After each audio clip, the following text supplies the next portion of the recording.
This podcast is sponsored by nobody. Hey dudes, welcome to Splat from the Past, the only 80s themed horror sci-fi show where things can get totally radical. Now today I will be welcoming a legend, an icon, the man, the myth, the legend, Paul Petersen. Yes, Jeff from the Donna Reed Show. Yeah. Oh my God. I met him when I was 7 years old, which I'll get into a little bit when I make the call. Yeah. I mean, God, he was a Mouseketeer on the Mickey Mouse Club. He'll be my third Mouseketeer.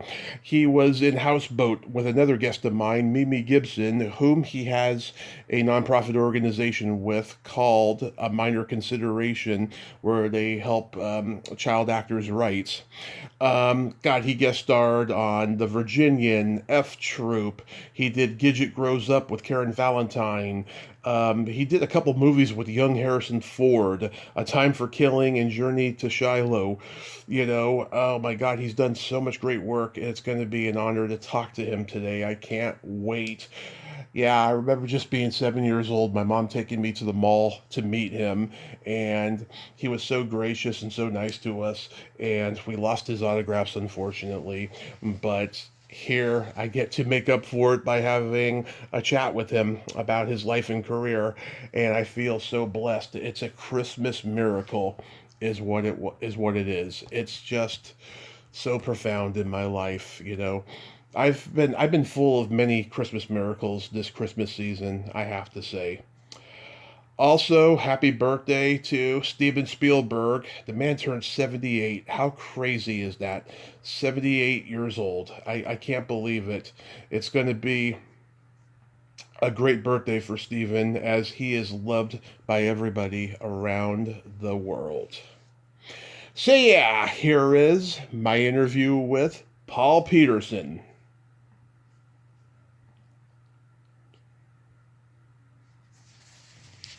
Hey, Paul, welcome to the show, sir. How are you today? Well, I'm doing fine. Thanks so much for calling. Yes, I can't tell you what an honor this is because I met you when I was 7 years old. This Oh, was my goodness.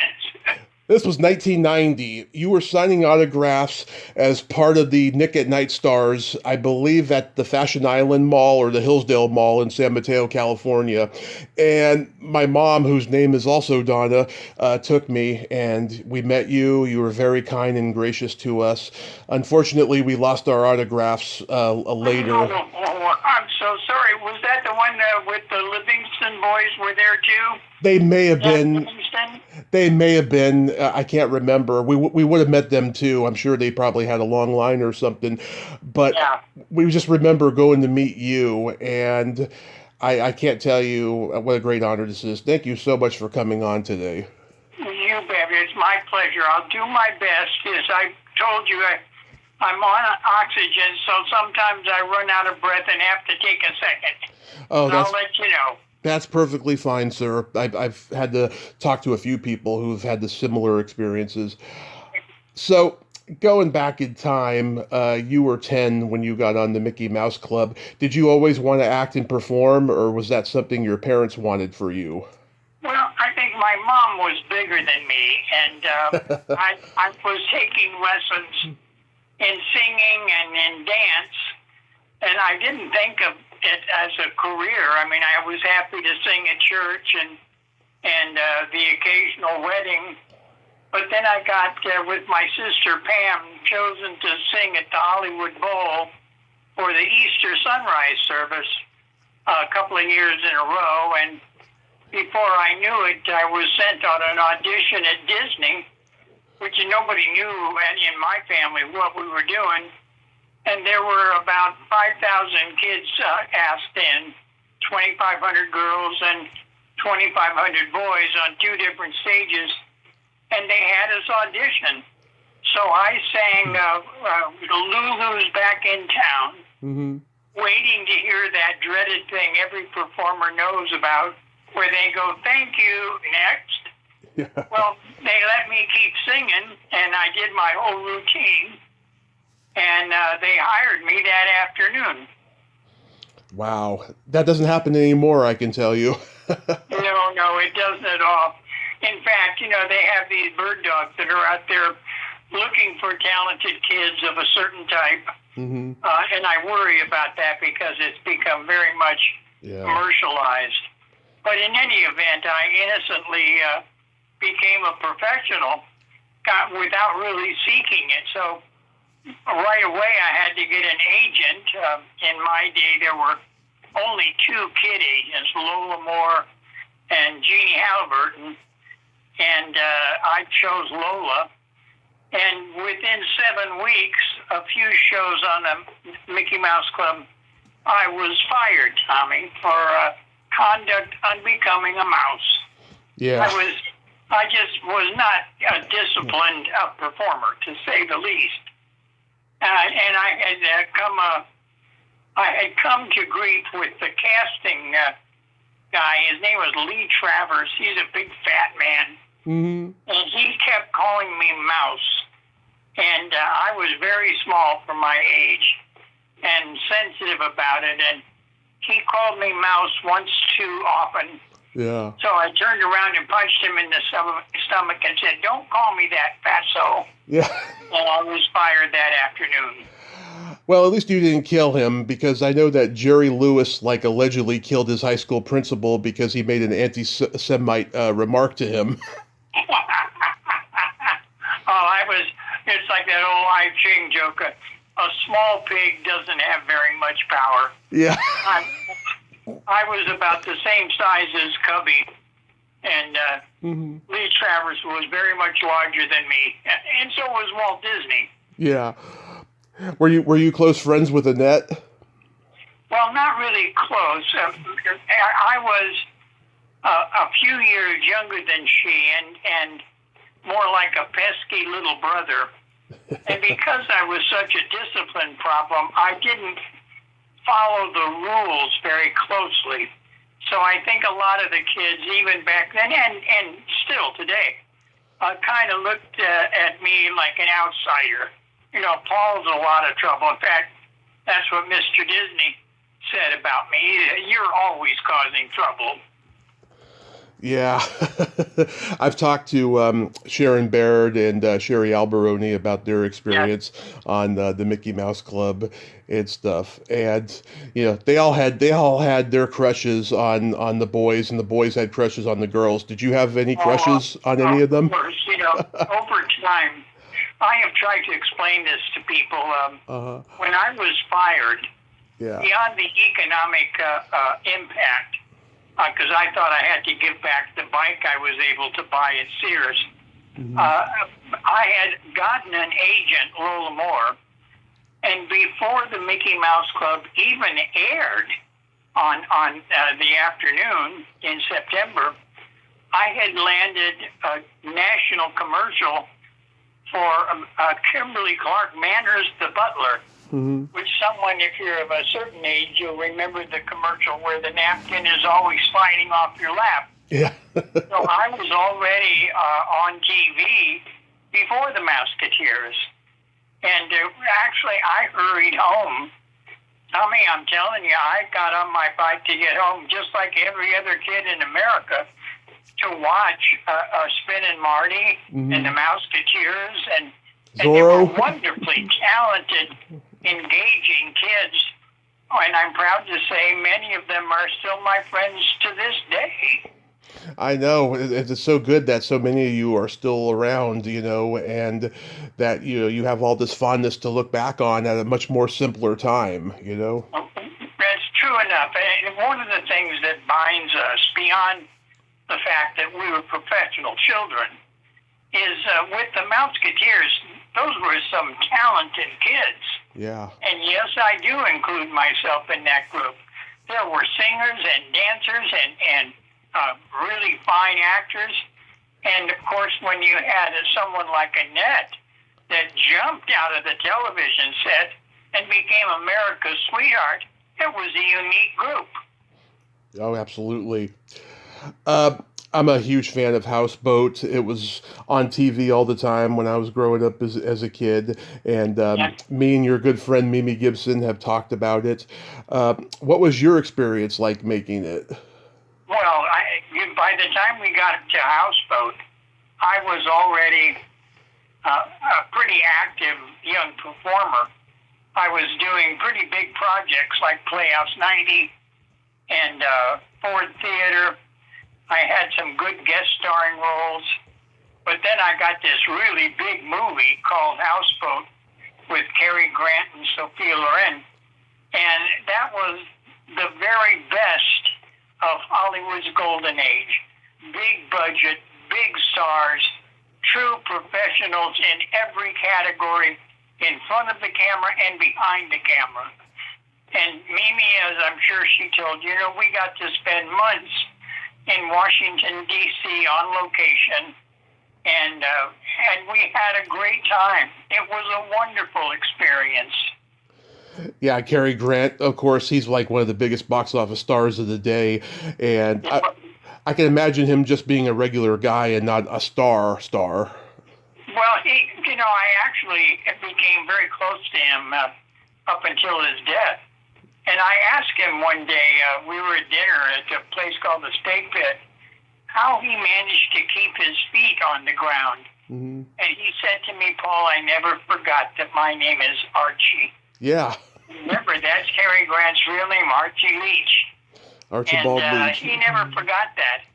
In spite of being a, dashing, handsome man, but cultured and full of grace, but he remembered his humble roots, and he was so kind and generous, not only to actors, but to the crew, everybody. He was a wonderful man. Have you talked to Sophia Loren since? No, Mimi and I got to go to the Motion Picture Academy on the night they honored her. This is just 2 months ago for her Academy Award-winning role in Two Women, which if you ever get a chance, look it up. A black and white movie is just so wonderful. What an acting performance. And she won the Academy Award. Now, what made that interesting is that Donna Reed had told me during the Donna Reed Show what a beautiful movie it was and how lucky I was to know Sophia. And when Mimi and I got to see her again, even after all those years, that's 67 years, she remembered the movie, she remembered us kids. And here, I'm closing in on 80 years old, and she still had that wonderful fondness for, as she called me then, and still, Paulito. So you go from the Mickey Mouse Club to the Donna Reed Show. How did that come about? Well, this was, Houseboat was in between, and also the Playhouse 90 that I did, which got a lot of attention within the industry because it was a classic Playhouse 90 called Circle of the Day with Michael Rennie and James Mason. And when we went up on the audition, and I'm saying we because this is also true for Shelley Fabre, we were recognized as competent young performers. And when we did the tests, Shelley and I had a natural act where I was true to form the pesky little brother. But it was wonderful to work with her because we had our roles down pat.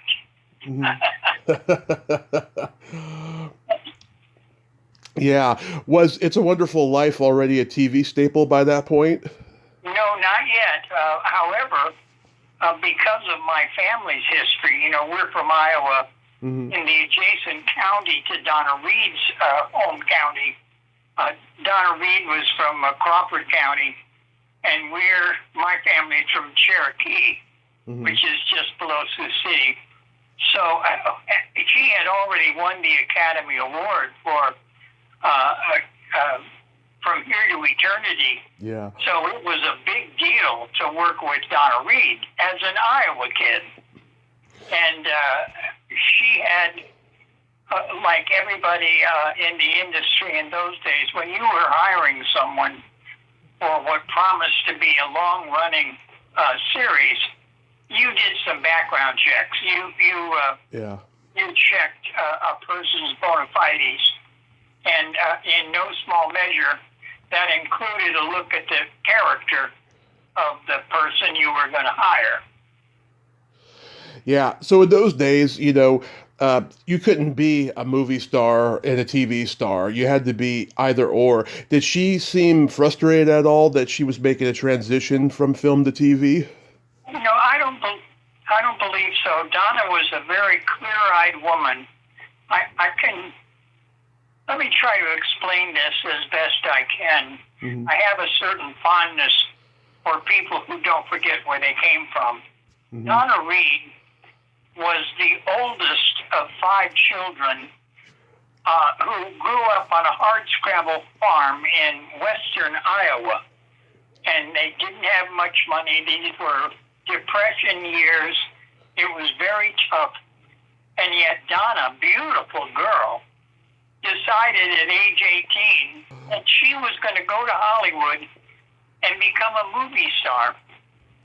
And guess what? Mm-hmm. She did. She did it on her own.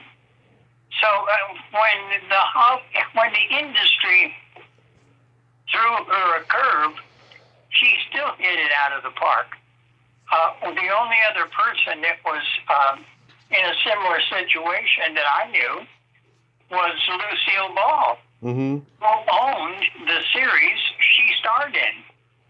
And in Donna's case, she and her husband, Tony Owen, with a family at home and already living in Beverly Hills, and oh, by the way, an Academy Award on her mantle, she was the undisputed boss at Columbia Pictures Screen Gems, where we spent 8 years. Right.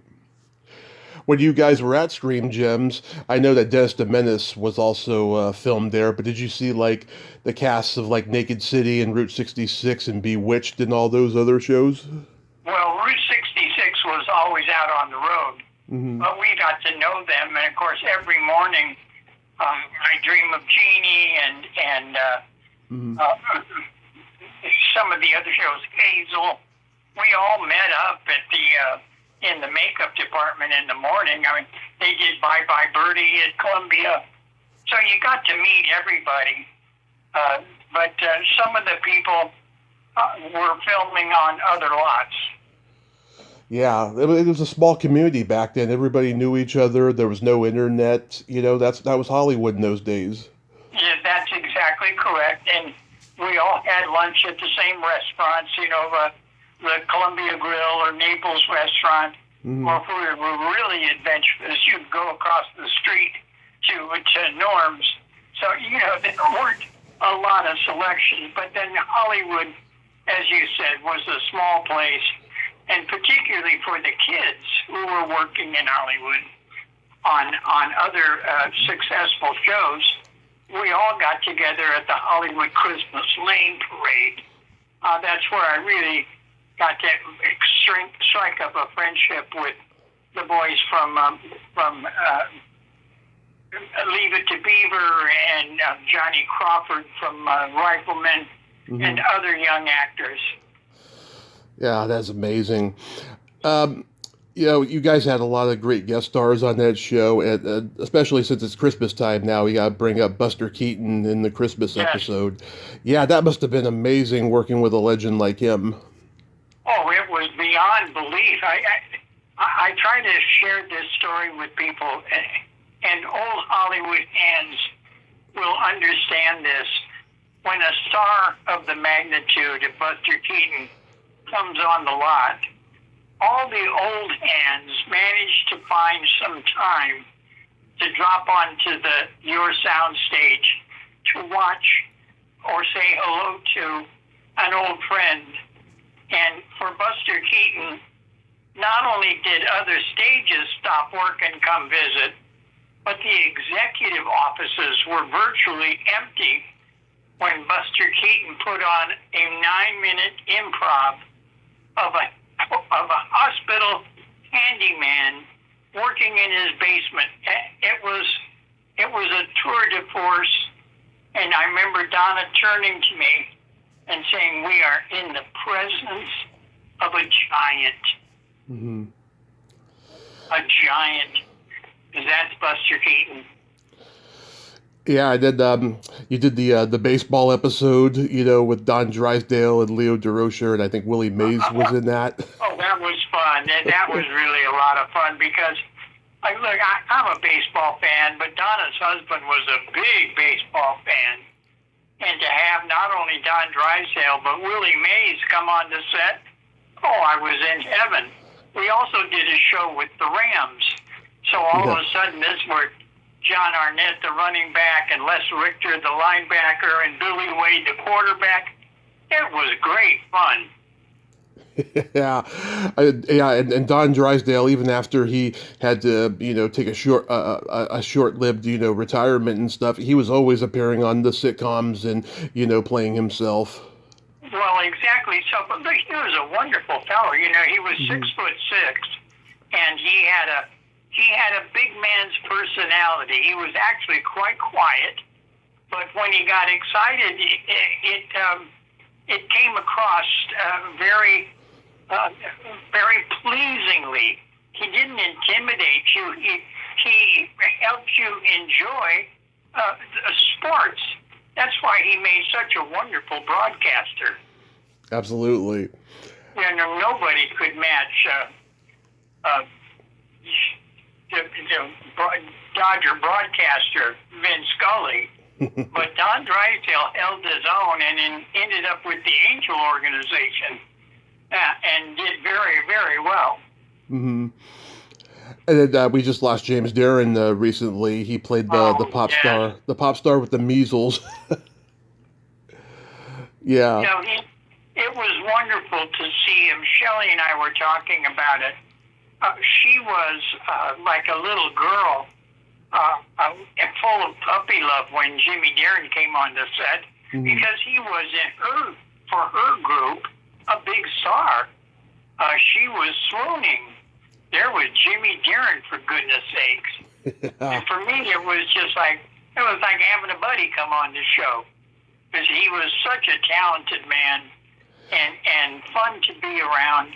And very, very professional. He was on good terms with everyone around him. Yeah, and I think he was probably one of the last contract players at Columbia. Yes, indeed. Yes, indeed. But contract players were, except for Universal, a pretty rare commodity by the time we left in 1966. Only Universal, Lou Wasserman, kept a crew of professional contract players. In fact, we did a movie after the Donna Reed Show called Journey to Shiloh. Yeah. And all 7 of us in the movie were, at that time, under contract to Universal. And that included the likes of Harrison Ford and Jamie Kahn, Michael Sarrazin, Michael Fox, Don Stroud. So it was quite a crowd.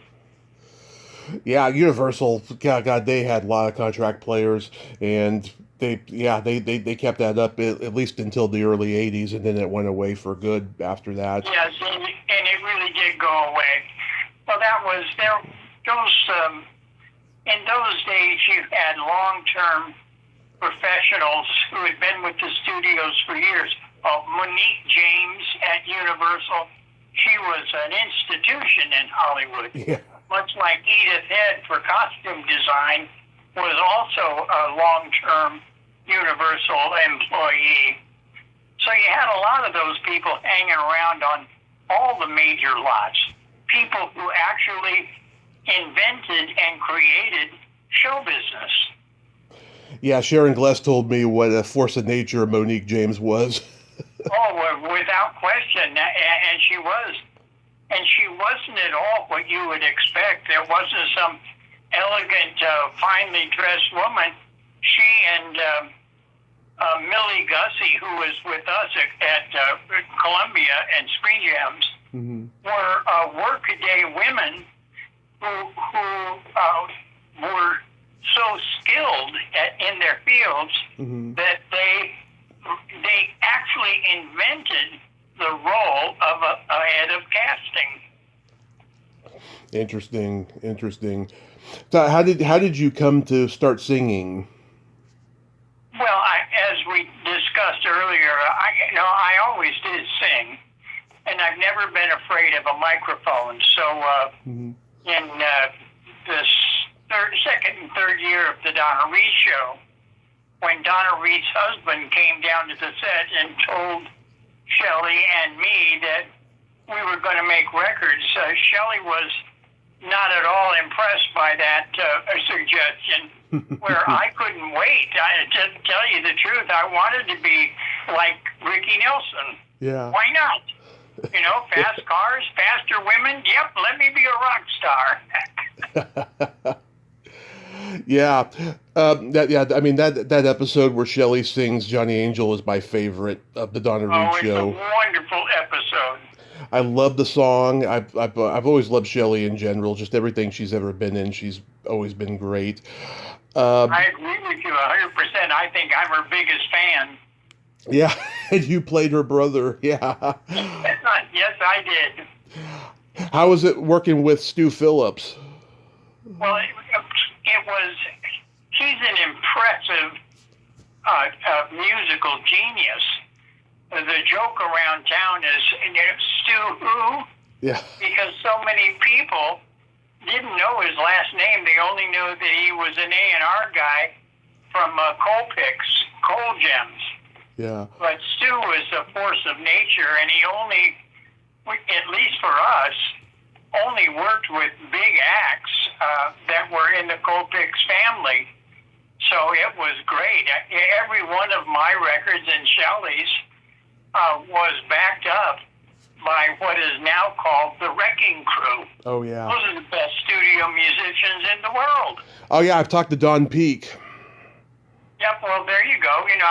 How many people can say that the lead guitar on all of my records, a couple albums, was Glenn Campbell? How neat is that? Yeah, and everyone thinks about him as a country star, but he started out as a guitarist for the Wrecking Crew. That's exactly right. And guess what? He couldn't read music at the beginning. He had to learn to do that. But boy, if you wanted someone to lay down a great guitar lick, he was your man. Yeah. Yeah. And then you got to sing on American Bandstand and Shindig. How were those experiences?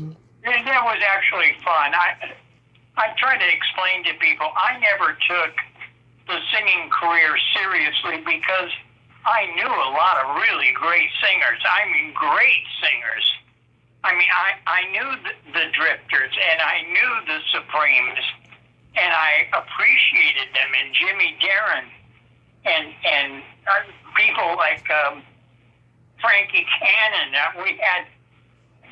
There were people that I admired, Johnny Mathis, and I never stepped out on the stage to sing thinking that, I deserved to be there. I was honored to be there.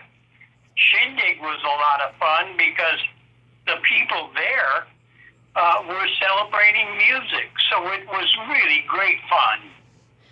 Oh, yeah. I mean, God, it was a magical time, and Dick Clark was huge. And yes, and I always appreciated Dick Clark because he was part of the ABC family and helped create American pop music.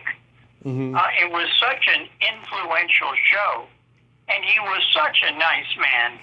He treated me and other pop artists, especially the bubblegum stars, mm-hmm. with respect. He and Donnie Kirshner and Lou Adler treated us well. They did not think that we were just movie accidents. They gave us the respect that, frankly, our success deserved. That's great. You guest starred on The Virginian. I talked to James Drury 2 weeks before he passed. He was an interesting guy. That was quite an experience. Well, if you got a second, let me tell you the story because Go ahead. you'll appreciate this. I got a call at 3:30 in the morning from the casting guy at Universal to come and help them out because an actor had gotten into an accident and they needed an actor that morning, 7:30 call. And they thought about me, and they already got clearances from Columbia. Mm-hmm. So I was able to come over to Universal. They handed me a script. They put me in makeup. And then I met James Drury, and we rehearsed the scene, which was just the teaser. It was a bank robbery gone wrong, and I get killed. Yeah. And I was out of there with a 7:30 call. I was back home at 11 a.m. Wow. It was kind of fun. It was really a wonderful experience. And many years later, I got to visit with Drury at Kanab, Utah. He was the genuine article. He was at his core a cowboy. Yeah, John Agger also guest starred in that episode, and of course everyone remembers him from the Creature feature movies he was in. Yes. Well, I never really got along with Agar very, very well. Oh. Well, just because there were difficulties with other kid actors. Okay. You did the F Troop, where you played Johnny Eagle Eye. Oh, that was a ball. I'm telling you, I had never, ever seen a movie, a golf cart, where Forrest had a bar on the back of his golf cart. And everybody participated. I didn't. I was, Johnny Eagle Eye. But boy, was it a funny place to work. Holy cow. Yeah. My sides would hurt. We laughed so hard. I can imagine with Larry Storch. Oh my God, that guy was a genius. Oh, funny. Oh, my goodness. But everybody, Forrest, he was something. Ken, I can't think of Ken him. Berry? Yes, thank you. Yeah. Who was not only very funny, he was a gifted dancer. Did you know that? Yeah, because I know his wife, Jackie. Oh, well, then you know. Yeah. It was a great pleasure to be with them. And for a madcap show that didn't have classical legs, it was a professional, accomplished, and dedicated group of people who came to work on time every day. Now, it may be that by 3 o'clock in the afternoon, there were 3 sheets to the wind, but nonetheless, the work got done. Yeah, I know some of those shows I heard that, the laughter was so rampant, they're surprised they got any work done, like Seinfeld was one of those sets, and like Everybody Loves Raymond and stuff. Yeah, certain shows have that vibe to it. Yeah, well, then of course, when the drugs started to infiltrate Hollywood, many things were different. Yeah. There were many places where principal actors and directors and producers they just weren't functioning at their best by lunchtime. Yeah. So working with young Harrison Ford, he was not only in Journey to Shiloh with you, he was also in A Time for Killing, which was a Glenn Ford movie. Like, yes. In those days, like did Harrison still have that attitude of like, I don't want to be a star, but yet he is kind of thing? Well, he was very quiet. Mm-hmm. He was very accomplished, a perfectly ordinary fellow who I didn't really see anything special until I went to see Star Wars. Really? And that's when we go, wow, Han Solo, how cool. Yeah, you didn't see that. You didn't. Yeah, maybe he wasn't working with the best material until you saw him in Star Wars. Well, you can say that about anybody that breaks out with a signature role. Without that role, would they be a star? It's hard to say. Yeah, that's so interesting. What was it like working with Glenn Ford? Well, that was a wonderful experience. Glenn Ford has a son, Peter, Hmm. and the two of us hit it off right away. We were in Kanab, Utah, and Peter was a great guy, and Glenn was happy that his son and I became really close friends. And he was, of course, very familiar with Donna Reed because they had done that movie about their child being kidnapped. And he knew my work, and I certainly knew his work. Hmm. Yeah, I mean, Peter came out with a memoir about his dad back in the 2000s, and he said he went through his dad's diary and found that he had over 140 affairs in Hollywood, not just with actresses, but secretaries, extras, costume mistresses, everybody. And it's like I tell people, but back in our day, you could understand the words to popular music, and sex wouldn't kill you. Yes, exactly.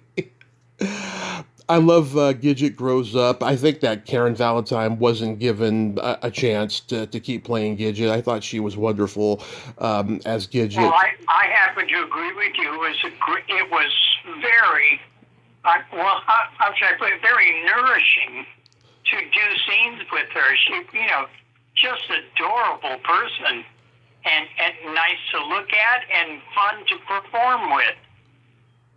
Yeah, I mean, I think everyone who has played Gidget was right for the role. I think they selected a lot of great ladies to play Gidget. They certainly did. Of course, head and shoulders, best of all, was Sandra Dee.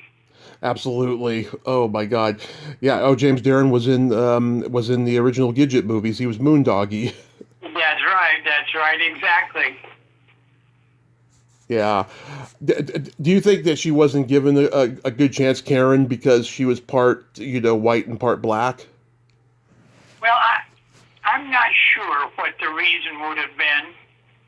It's very, very difficult to pick up a part that is well known to the town and make something special. It's very difficult to do. And there just aren't that many good writers in Hollywood, fewer and fewer than there ever were. Oh, yes, I agree. You worked with Sally Field on The Flying Nun. How was that? Well, that, again, was cute. It was a fun little part, running around with a Nehru jacket and being a rock star myself. It was fun. And the people were really quite nice to me, and it was an enjoyable experience. Yeah, it was a strange premise for a show, but it worked. So many people still call her the Flying Nun or Gidget. That's exactly true. That's the power of television. You mentioned before the Livingston Boys. Yeah, I've had Stanley on here, and I've met him in person. Great guy, and you got to guest star on My Three Sons. Yes, and we had, it was a different Hollywood. There weren't many young teenage boys to do all the work, but those of us who served really did become quite close. And even in subsequent years, we used to call ourselves the Dirty Dozen. We would show up together, sometimes in projects that we created ourselves, because this was a brotherhood. Mm-hmm. We were happy to be friends. Tina Cole, she was on when you were on? Yes, I got to meet her, and of course, like many kids in Hollywood with a reputation, we saw each other at various parties and charity events over the years. Yeah, she's another great lady I've talked to. Yes, I quite agree with that. But when it comes to the Mouseketeers, Shelley Fabre had a best friend throughout her life. It was Annette. Mm-hmm. So Annette and Shelley were close buds. But my favorite Mouseketeer was Cheryl Aldrich.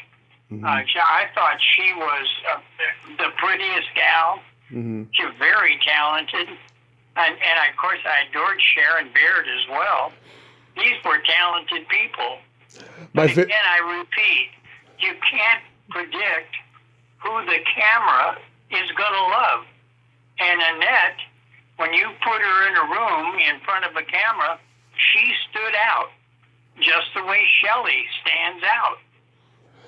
Yeah, my favorite was Darlene. I thought she was adorable, and she seemed to have a little bit of a wild side to her, which we found out years later, of course, when I think she ended up in the newspapers at one point.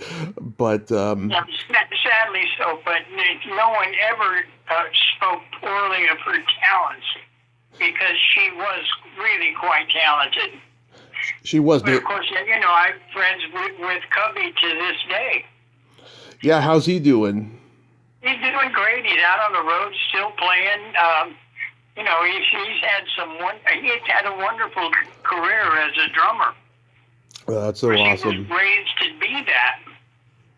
Oh yeah, I heard he was a drummer. I remember hearing about that. Yeah, well, his dad was a professional drummer. Yeah, he was the jazz guy.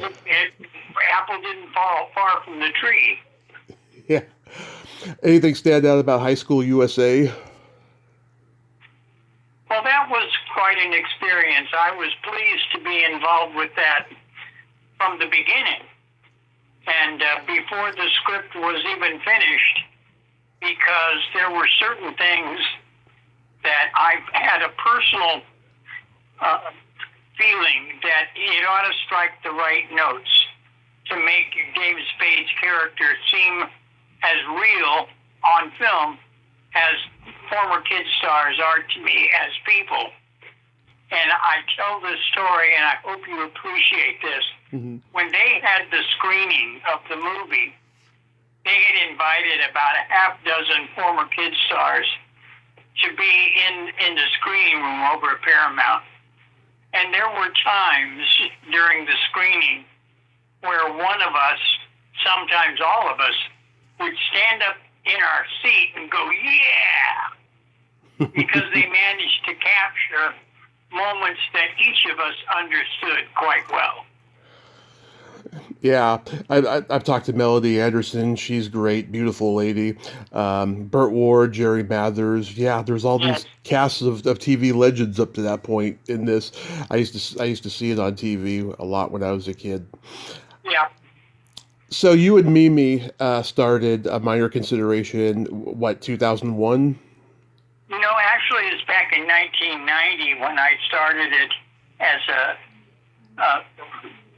institution to help other kid stars who were transitioning into adulthood, some with a lot of troubles.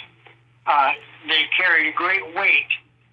And as our group grew, we were able to enlist the support and physical help of quite a collection of former kid stars. And Mimi Gibson was part of that. She was particularly drawn to our efforts to rescue Charles Herbert, mm-hmm. who played our brother in Houseboat. He was a fine young actor who had tough times. He came from a dysfunctional family. He was the only one who worked in his family. Mm-hmm. And Mimi had a soft spot for him because she was the only person who worked in her family. Mm-hmm. So, do you think it's much worse now to be a child star than it was when you started? No, it's far more dangerous. You bet. There was a level, an expectation of professionalism that required not only discipline, but training. Mm-hmm. You didn't just run out there and suddenly be able to sing in front of, 1,100 people at Wadsworth Theater. You were trained. You had dancing teachers. You had an expectation of excellence that Shirley Temple started. Yeah. If you were supposed to dance, you better be a damn good dancer. And if you look at the Mouseketeers, those days and that level of expectation was still in existence over at Disney. If you were going to sing, by golly, you better be a good singer. Yeah.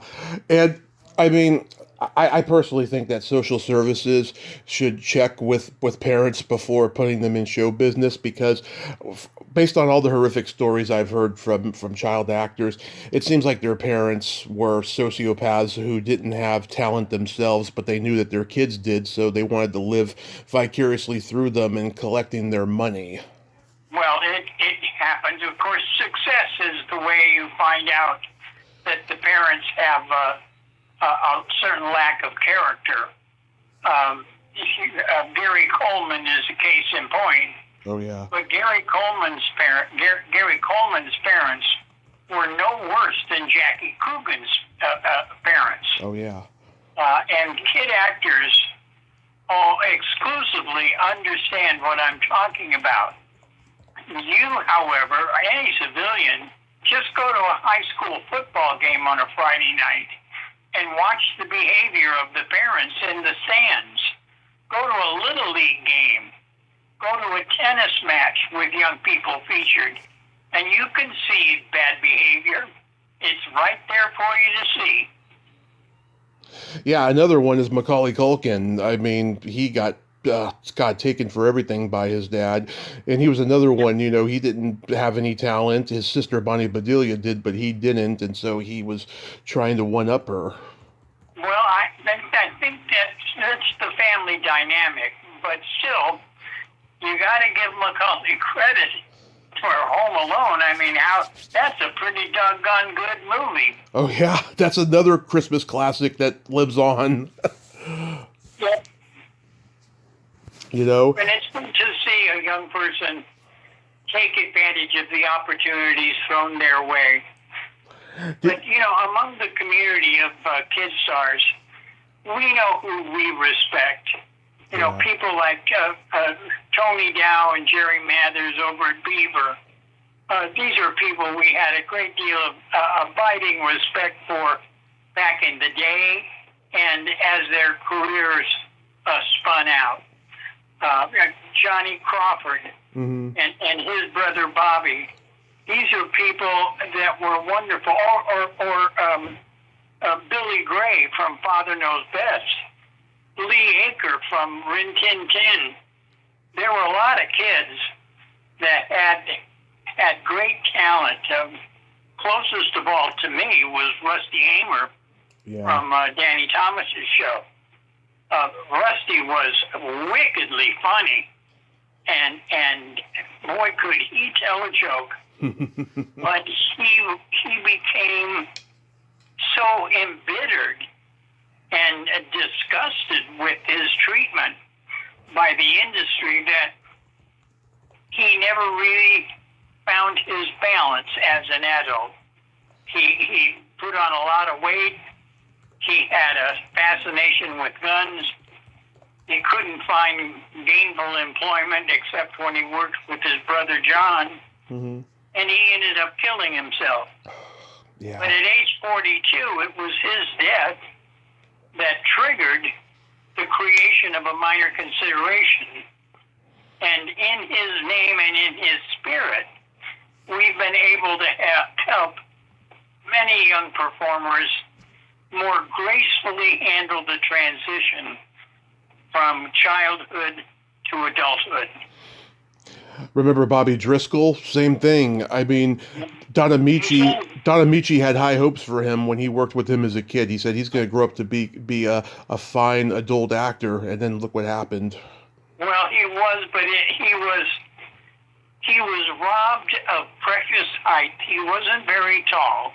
And what you find with young male actors is they're not very big people. And the reason is, if you're 12 years old, but you look like 9 years old, at that time you have a competitive advantage. That was my circumstance, Tommy. I was not very big when I was 12 years old, or 10 years, or 11 years old doing houseboat. I didn't catch my growth until I was 16. Yeah. Bobby Driscoll not only had a problem with his lack of stature, but he had a horrible acne-scarred face.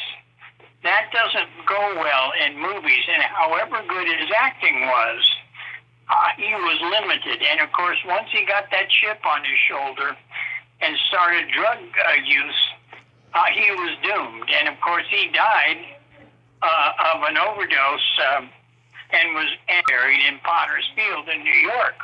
Mm-hmm. A person who barely survived the process was the man who helped me survive, Mickey Rooney. Oh, yeah. Now, Mickey Rooney's a little guy.